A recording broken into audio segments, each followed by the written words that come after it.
Whispers of Bern. Part 2. The romance deepens. The following weekends were like episodes from a short live dream. Each Friday, she packed a small overnight bag, her heart racing with both excitement and dread. On Sundays, she would leave his apartment like a ghost, trying not to wake her own soul. One Saturday, they took a train ride to Lucerne. They ate bratwurst on the bridge by the lake, took photos beside the iconic lion monument, and cuddled in a rented paddle boat. Jard held her hand the entire time, as if he knew he was holding something rare and fragile. "You know," he said, brushing a lock of her hair behind her ear, "I've never felt so chosen before." "Chosen?" "Yes, you chose me. Out of everyone." She smiled but said nothing.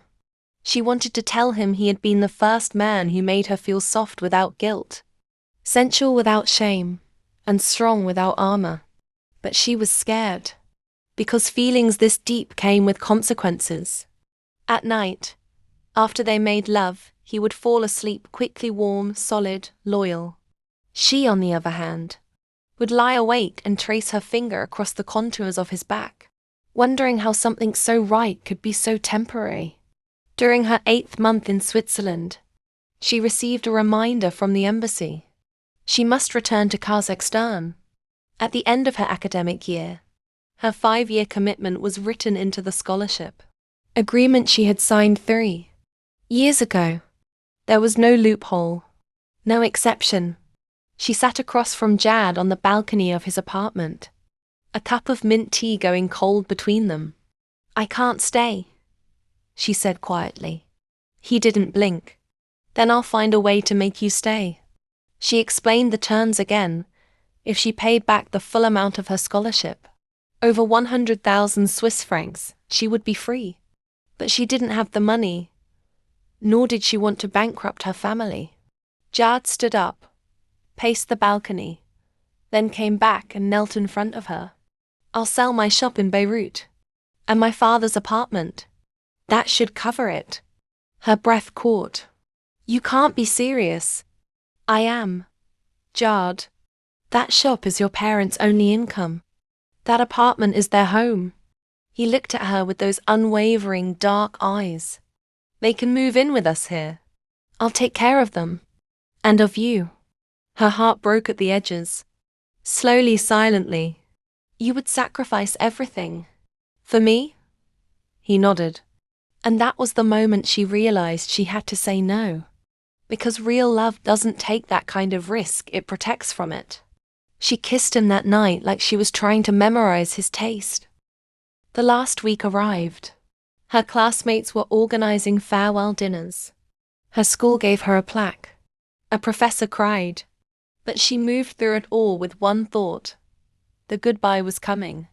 She didn't want drama. She didn't want tears. She just wanted time to stop. But it didn't. On her last night in Bern, they went for a walk. It was snowing lightly.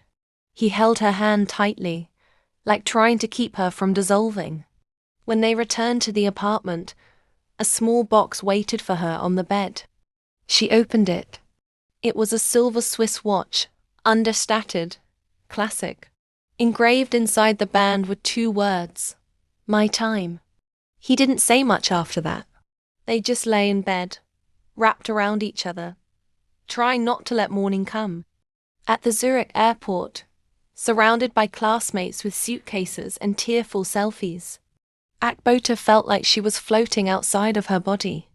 Judd pulled her aside. "I'll wait," he said again, but this time it sounded quieter. She kissed his cheek. Her eyes were dry.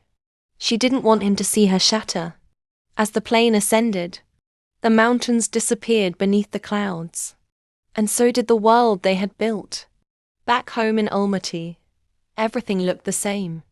Her parents, her room, even the same lavender tea set she used in college. She slipped back into the rhythm of duty. She started work at a 5-star hotel downtown. She greeted diplomats, hosted wedding receptions, trained junior staff. But every time her phone vibrated, Her breath hitched. She hoped it would be him. It never was. A week passed.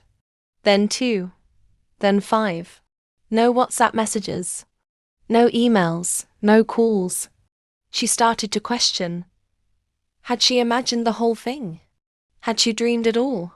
Then one night she received a Facebook notification. People you may know. There he was. Jarred. No longer the man with tulips. Just a photo of him sitting on a beach, squinting into the sun. Her heart stuttered. She clicked add friend. He accepted within the hour. She messaged. Hi. It took 3 days. Hello.